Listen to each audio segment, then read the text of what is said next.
for mature audiences.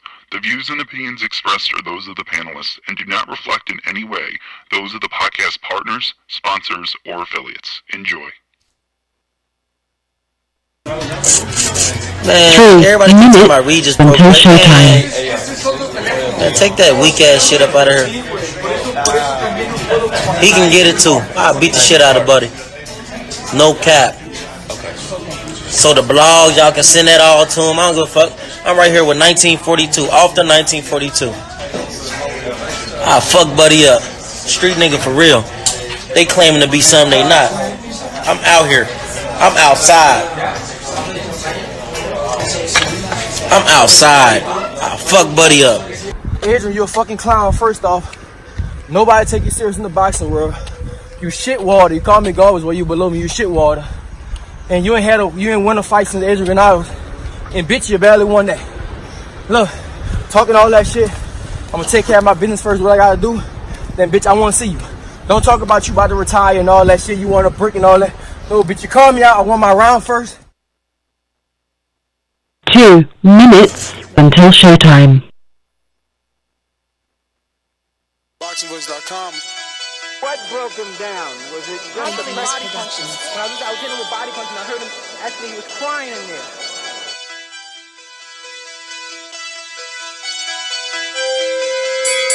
You were saying that Biggs was crying when you hit him? Yes. When did that happen? And perhaps the fourth round on? Boxingvoice.com.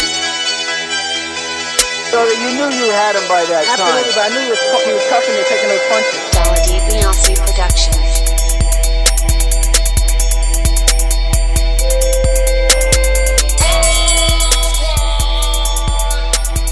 Making women gestures like, oh. Let's go, champ. Good morning, ladies and gents. Welcome back to another edition of the Boxing Voice Radio. I am your host, Nestor Gibbs, joined alongside myself. Yeah, man, Saturday morning, and normally we do Border Wars early in the morning, but, I seen the back and forth between Adrien Broner and Regis Prograis. Then, I come across the DiBella and Regis Prograis lawsuit that they filed. So for those that don't know, for nearly 3 months, Regis Prograis has awaited a word on a date and location for his World Boxing Super Series tournament finals bout with Josh Taylor. But his next fight would instead come versus the tournament organizers in a development first reported by Sports Illustrated senior writer Chris Mannix, who also is obviously a Dazn commentator.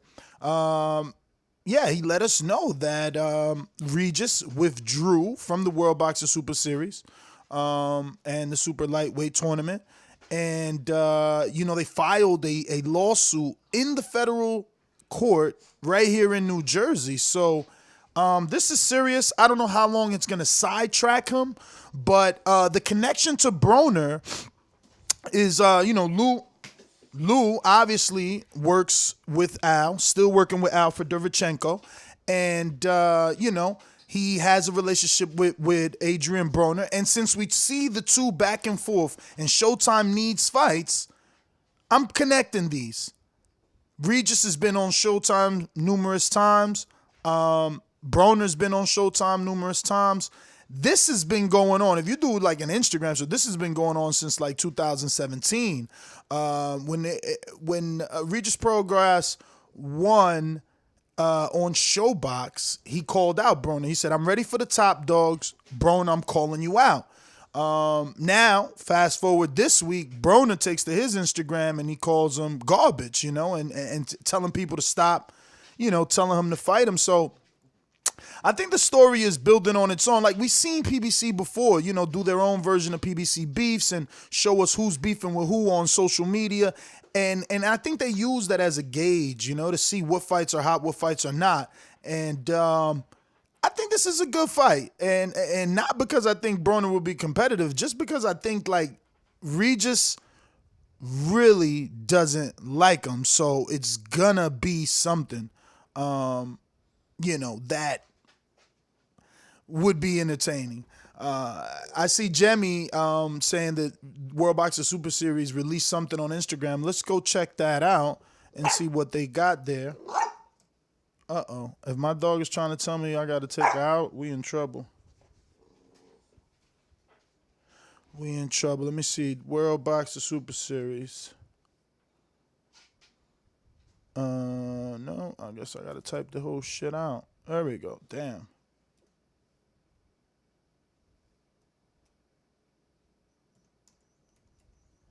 So, where is this? World Boxing.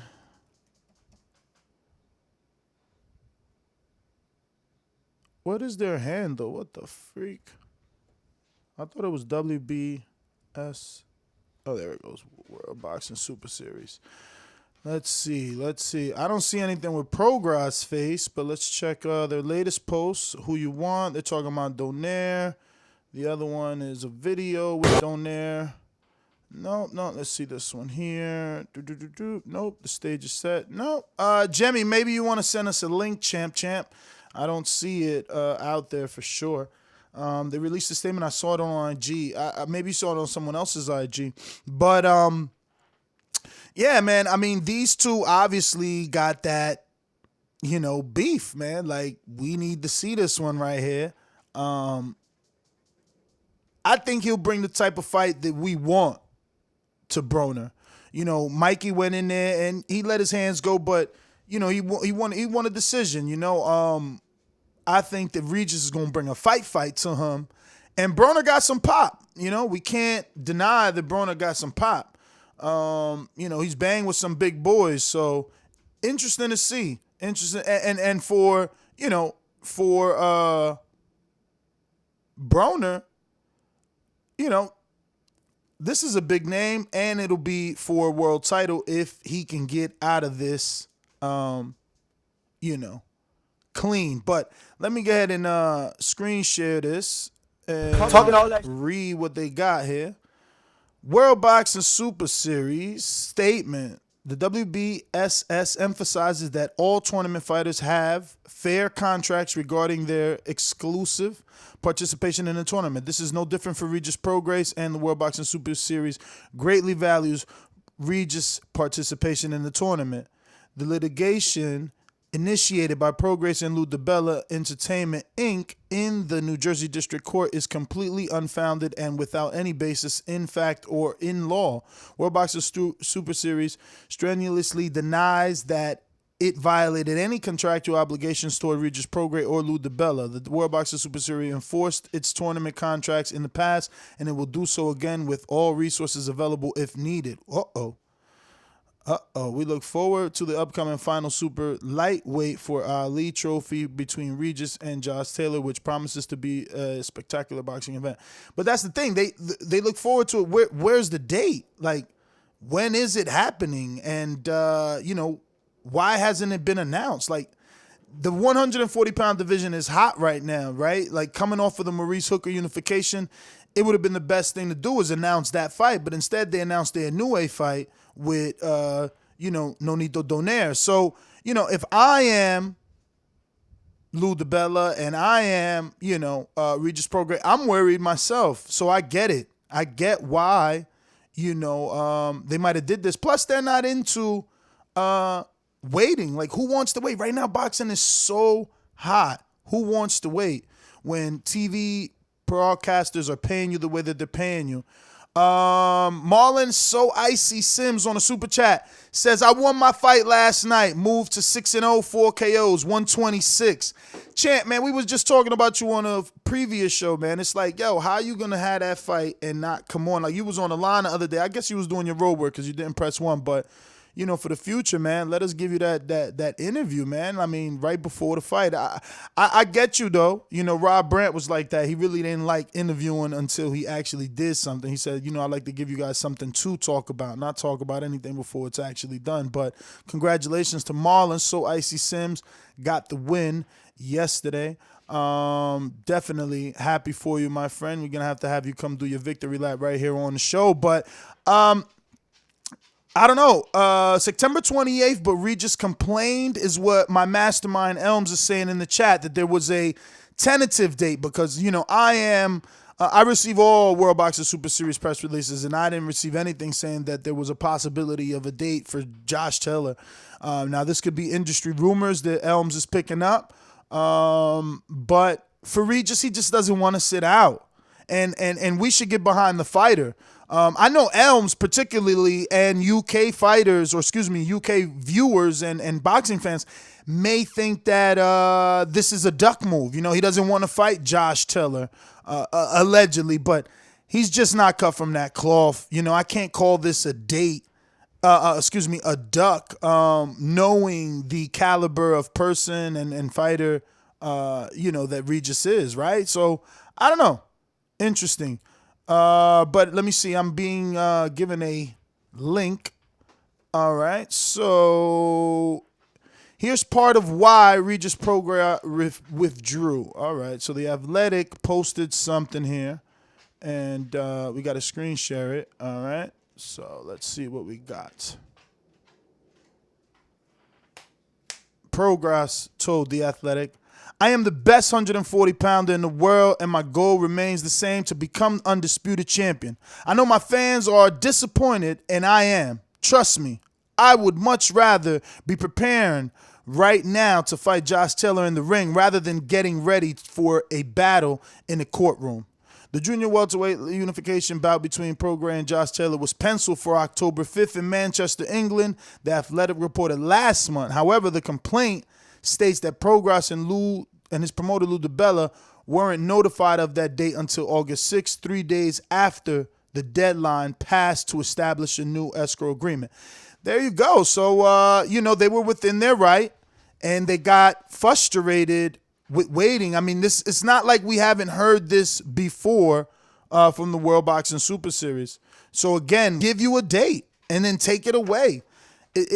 Listen, if we're just comparing World Boxing Super Series to the Super 6 that Showtime did, there's no comparison. Showtime had hiccups in terms of fighters pulling out, but never anything like this. This is, and listen, Lou DiBella has experience in this. It's not like Lou is just out here looking to sue, because Lou was involved in the World Boxing Super Series. He had fighters in there, Jermaine Taylor, among others, Alan Green. So, it's just, for Prograis, it's not right. His division is hot right now. It's just the bottom line. But, Ward's division was hot when he went through litigation. So, I don't know, man. Like he said, he would, from that holds the rights to the World Boxing Super Series, never approved October 5th because that date is being held for Gennady Golovkin's middleweight title fight against Sergey Derevchenko per sources. So, again, a fake date. So that means, they tell Prograis, yeah, you fight in October. He starts training. DAZN doesn't approve the fight. Date pushed back. Training camp halted. And this is what I'm saying. Like, a fighter of his caliber in his prime, he shouldn't be going through this. And, I wish him the best, honestly, in these litigations. I really hope that he's able to get out of this quickly and swiftly so that we could see him back in the ring, man, because we know this takes time. We've seen Mikey out of the ring for almost 2 years. We've seen Ward out of the ring for some time. We don't want to see this for Regis Prograis, who's 24 with 24 not years old, 24 wins, 20 knockouts, and no losses, no draws, but he's 30 already. When we talk about fighters like Canelo, who's 28, Danny, around that 28 age, even Earl, 28, Bud, 31, these men are accomplished. These men have multiple division wins, titles. Even Keith Thurman, that's only been in one division, happened to move up at least to 54 and fought a name, and now he has, at least on his resume, that pay-per-view with Pacquiao. These years are going past these fighters, so I understand 100% why he would want to take it to the courtroom to handle this as quickly and swiftly as possible so that he can get back in that ring, because he's in his prime and he's going to be losing at least, I hope, a few months and not any years because of this situation. I just hope that Lou can make this fight with Adrien Broner and Regis Prograis, because then it will make up for the loss of time that he has from being out of the ring, you know. He hasn't fought since April of this year, which is only 4 months. So, you know, before that, he fought in October of 2018. So that was a little longer of a stretch, you know, about 6 months, 6 to 7 months. And before that, he fought in July. And before that in March. So he's right around that 3 to 4 month time frame. So I don't know. Hopefully this federal judge looks at this resume and doesn't say, hey, well, what is the difference between now and your past fights that have been scheduled every 3 to 4 months? And I think the major difference is knowing that the fight is happening, knowing that that is your date, being able to prepare not only physically but mentally for that, because, you know, you start preparing physically, and then you find out from your promoter and your manager that the date is off, the physical halts, you know? So it's an issue, man. Hopefully they can get this addressed for real. Let me actually go in here and find the actual article, see if there's any, you know, specific quotes we should be reading here for you guys. What we just presented was from Mike Coppinger and The Athletic, who did an interview with Prograis. But we have World Boxing Super Series obviously put out their statement, which we read. That I just found that also on Boxing Scene.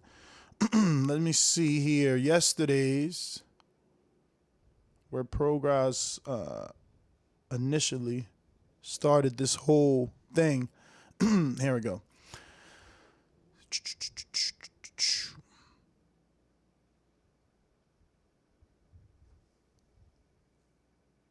So, his longtime promoter and plaintiff in a formal complaint against defendants of Casamosa AG WBSS founders who have overseen both seasons of 5 separate tournaments spanning 4 divisions, according to the Field lawsuit, of which Boxing Scene has obtained a copy. The heart of the complaint centers on Casamosa's failure to deposit purse funds and potential win bonuses into an escrow account as contractually promised.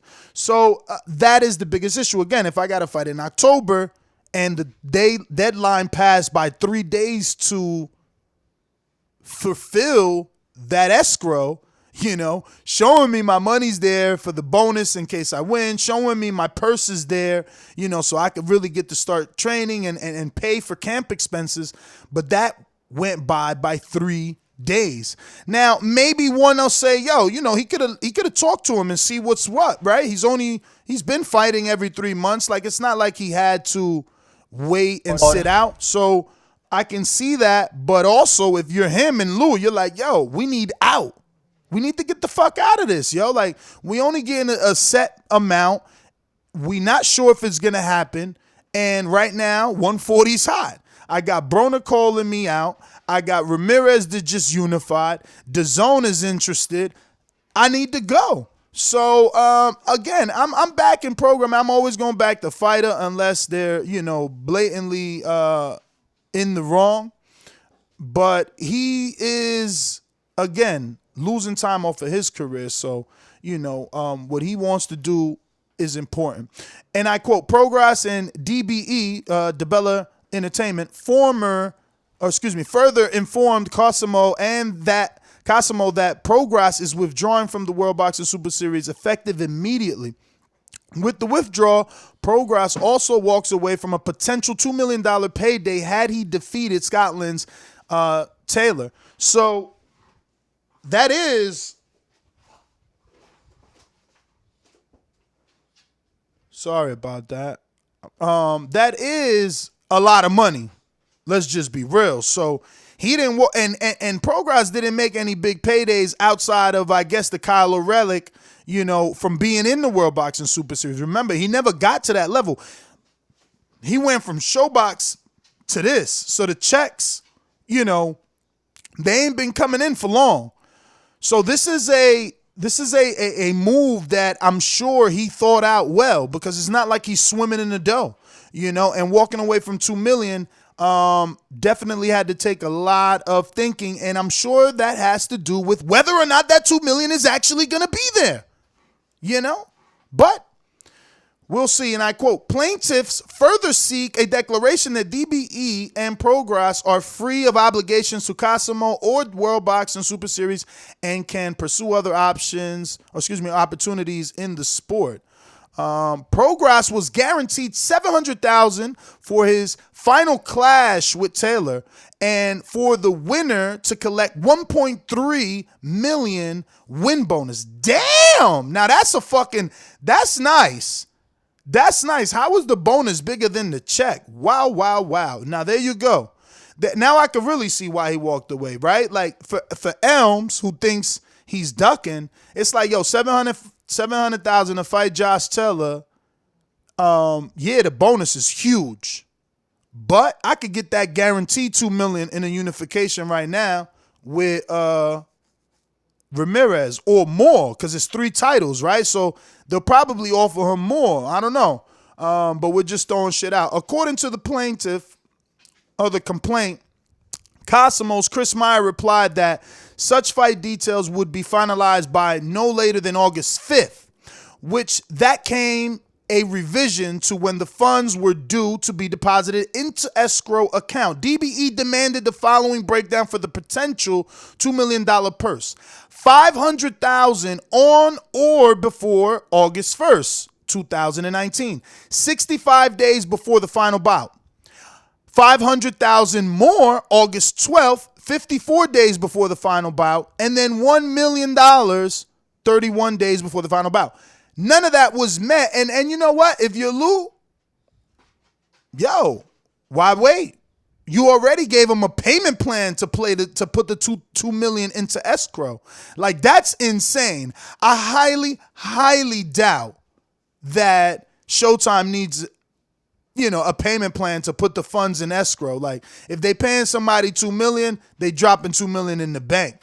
Like, this is crazy right here. I'm actually happy he did pull out, bro. Let me see.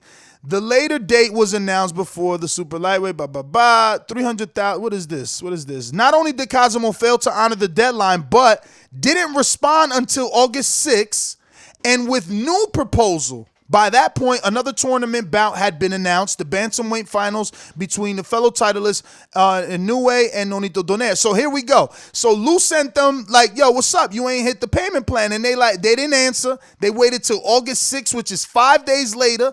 While they waited, they announced the fight and didn't tell Lou shit. They announced the bantamweight tournament. So now they rubbing it in his face like, yo, we working, dog. We busy. We gonna holler at you. Then they come back and they say this. What we gonna do is this. We're gonna give you $350,000, but we ain't gonna give you that until August 16th. That's 50 days before the fight. That's only 1 month and 2 weeks before the fight. That means the Prograis got to start training 2 weeks in if he's doing an 8-week camp based on absolutely nothing but a fucking word of mouth faith. He's got to put faith on it. Then they said, we're going to come back and give you another $350, but they ain't going to give it to you. You know we putting this in escrow anyway. You don't get this shit, but we're going to give you that, or we're going to put that in escrow 36 days before the final bite. 1 month and less than a week before the final bite. Then they said, yo, we'll give you the whopping bonus money, which is the important thing. We ain't going to put that into escrow until September 6th. That's 29 days before the bout. Nah. No wonder they walked. Definitely. No wonder they walked. So let me quote here to give you some more. The new offer clearly violated the escrow agreement scheduled of escrow payments. It also grossly violated Meyer's stated deadline for reasonable notice to the boxers, which he emailed less than a week prior. Read the complaint. Moving the date of the final 1 week closer also gave Prograis even less time to train for the final. The fighters in the World Boxing Super Series are required to travel to site of the bout at least a week in advance of the fight in order to do publicity. And I quote, even if Prograis were to start his training camp immediately on August 8th, he would have only had a little over 6 weeks to be in his prime condition. Shout out to Prograis, bro, and Lou. Get the hell out of here, man. You ain't going to put me in the biggest fight of my career, and then I only got 6 weeks to train. Elms, I hope you're taking everything back that you said. Unbelievable and really just unacceptable from the World Boxing Super Series. But, yeah, man, interesting developments that we found out yesterday. No wonder they bailed. I'm telling you, I should have read the entire article before coming on. Check this out. Like I said, I just put this together myself without reading further down, right? But I said, look, he probably got out because of the Ramirez fight. So, and I quote from the article, Ramirez and his team collected a career high $4 million total compensation package for the win and is already in negotiations for a third fight in 2019. A mandatory title defense versus Jack Cottrell. Such a luxury was to be afforded to the tournament participants had the series wrapped up. So here's the thing. If the series would have been on schedule, Prograis or Josh Taylor would have won and would have had the opportunity to fight Ramirez in a unification. Instead, now Ramirez is going to have to do his mandatory defense. So this really screwed up the timeline for that 140-pound division. But yeah, man, I'm going to go ahead to the sponsors and then go out to any callers. You know the number to call in, 1-425-569-5241. Don't forget you can add Nestor Gibbs on Skype to be part of the conversation from anywhere in the world. Download that app absolutely free on the Android network or the Apple iPhone network. And while you're there, download the Patreon app so you can get all our exclusive, never-before-heard podcasts Monday through Friday on Patreon. These calls are brought to you by El Camino Electrical Services, experts in electric vehicle charging stations. For consultations and turnkey installation, visit us at elcaminoelectricalservices.com. Remember to rate us 5 stars on iTunes. All right, let's go out to, who do we got here? Early in the morning, rocking out with us, is looking like Sir Douglas. What up? Man, listen, smart move by Regis, man, to step out of that, man. I think it was a ripoff. Hopefully he can make the Broner fight, man, stay at 140, get the Ramirez fight, maybe in a year and a half, move up to 147. And then also, too, man, I don't know how much time I got left, but I remember Mike had said something. Now, you know what? I'm going to come back to that, man. I want to have a full 2 minutes, man, to get that thought off, though. But shout out to Regis, man, for making a smart money move. Talk to me. What is it? Oh, okay. I remember y'all saying, I remember Mike said that, I got the Border Wars thing, but I know some people are scared to catch the fade. So I was thinking y'all should come out with the, Xbox Live or the PS4, man, that Fight Night Champion. Everybody create a player, man, and go online. The gaming community is big, something that y'all might be able to tap into. You know, that's almost a million man community right there. Everybody pay a $20 registration fee, create their player, and get on the Fight Night, man. And y'all get a little kickback from that. I mean, I suck, bro. I haven't played Fight Night in so many years. Like, definitely. Man, it's a large community, man. I still jump on every now and then and play it, man. I'm hoping that might give EA to create another Fight Night edition, man. If cats are still trying to play and bang out on there, man. That's if they don't want to get in the ring and catch the fade. But I will get online, man, and box. TBV can promote it. And that's another stream of income for y'all, man.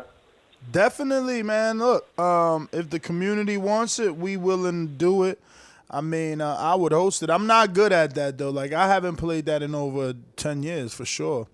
I don't even remember the last one I bought. I don't remember the console, like none of that. I know it was PlayStation for sure. But let me go out to Rue in the 504. What up? Good morning. Good morning, bro. What's happening? Another day, another podcast. Man, this is really the fight this year I was looking forward to more than anything, because to have Taylor and Prograis go at it at the finals, I think that would have answered a lot of questions that I had about Prograis. My issue is that why Adrien Broner?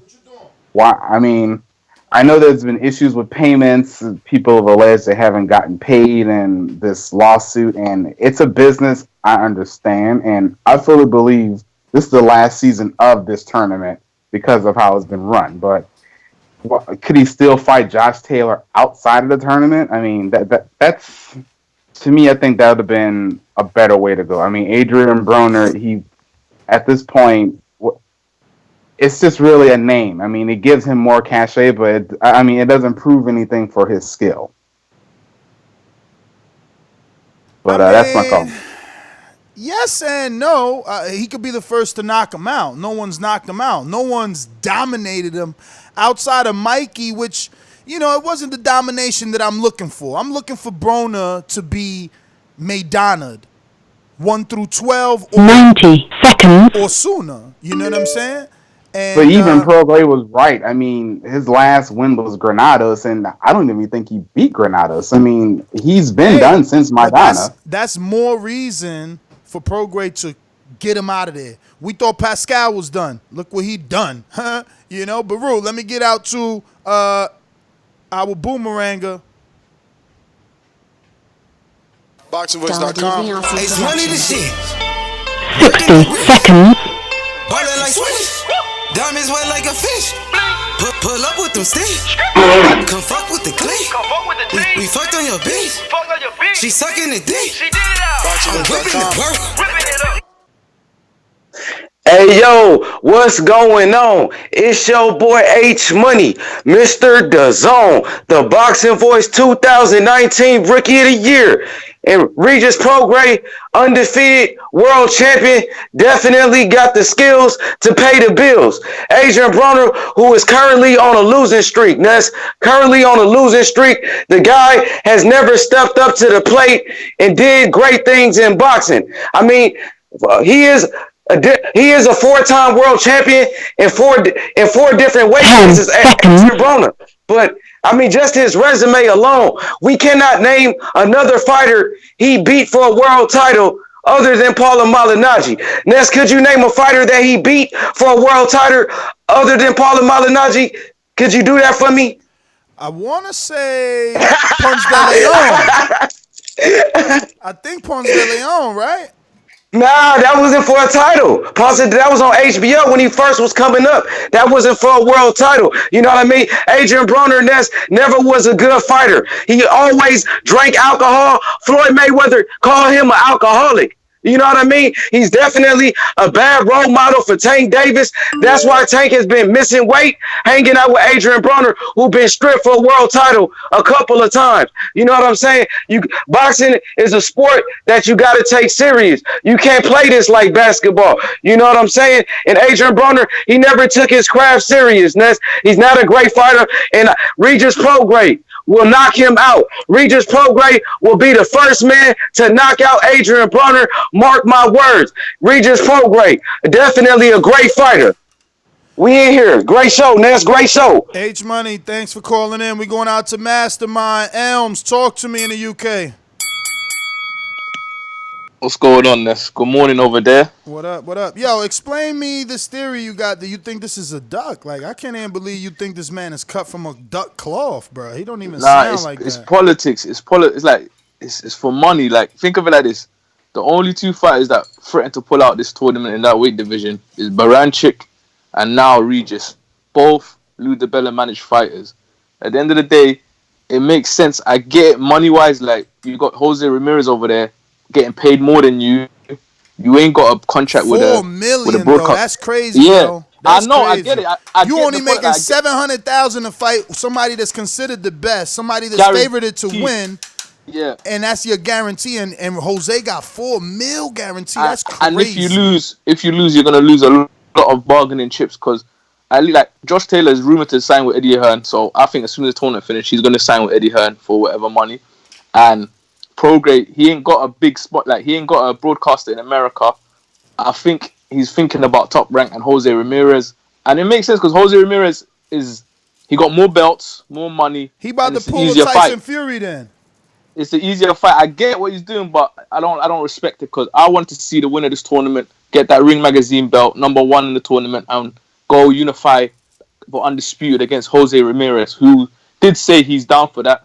But it's money. But last time Baranchik tried this, WBSS, the Sauerland brothers, they both were like, nah, these contracts are airtight. Yeah, but like you said, both fighters are Lou DiBella promoted. Dog, he ain't making the same mistake twice. You think he losing in court twice? Or theoretically, do you think this is just him ensuring that the money gets there? He's like, yo, if I go to court, these dudes gonna have to pull out the money let us go. I feel they're gonna pay him because what fighter hasn't been paid that's actually come out that said I haven't been paid? I've heard like late payments and stuff like that. It been late, bro. Like, why do you? Name another fighter that gets a late payment. Like, I can't believe that we can't allow this to be some sort of normal. That's a very fair point. But when I hear the other stuff about the fight date and it just sounds like excuses because you knew you were fighting Josh Taylor. You knew like you're getting a rough time limit. You got around 3-4 months. You gonna fight him. Yeah, but it was in contract. The amount of time that they were supposed to be given per fight was in contract. Like, I'll give you an example. You can't keep expecting Prograis to say, nah, that's cool as long as we get the fight. Oh, they ain't put the money in escrow. All right, that's cool. Oh, they changed it from 503. That's cool. Like, they ain't give me 8 weeks. They gave me 6 weeks. Oh, that's cool. Come on, bruh. That's a lot of shit to keep saying it's cool. Give me the boomerang. Give me the boomerang. Listen. Basically, look, I get what you're saying, but I know what it is, innit? I know what it is. It's like you're gonna wiggle your way out to get more money, and like power to you. You're fighting. You're the one in there fighting and all that. But I don't know, man. Josh Taylor ain't making no noise. I don't feel like Regis. I think this is a cop out. He knows there's bigger fights out there outside of the tournament, so that's what it is, innit? That's my call, man. All right, champ. Thanks for calling in early in the morning, rocking out. What is going out to Brandon in Cincinnati? What it do? Ness, shout out to you for the Saturday morning show. This shit hurts my heart. I was really looking forward to this fight. I love the concept of the World Boxing Super Series, because, if everything works out, you usually get best guy fighting the best guy. Usually, like, you ain't got to worry about no political bullshit, but it just seemed like from a financial standpoint, they can't generate the money. I don't know if it's because they don't get the TV endorsement money and the sponsorships and shit. It just seemed like the money ain't right with this shit. So I don't blame Regis for pulling out, not knowing that I wouldn't go into training camp not knowing my money ain't where it's supposed to be either. So if he pull out, it sucks because we would have got to see two champs in their prime fighting each other, which is rare these days. But man, that money is important. But as far as that AB shit, man, AB's not gonna fight Regis. AB's not gonna fight Ramirez. I'm from Cincinnati. I'm privy to a little more information than most people, me being from the city, knowing people within his circle. AB is not focused enough, nor will the money be good enough for him to fight somebody like that. He's going to try to pull those ASAP tactics, and I'm not even sure if AB is willing to go all the way back down to 140. He's going to fight people where he can say, well, you got to fight me at 143.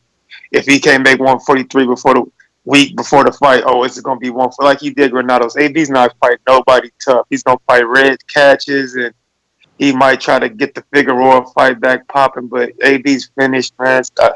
He's not going to fight nobody like Regis or Jose at 140.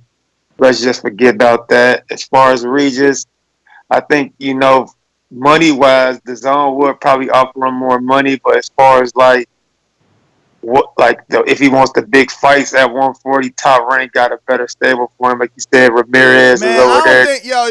I don't think Dazn will offer the better money. My man, did you hear the article? $4 million for Ramirez.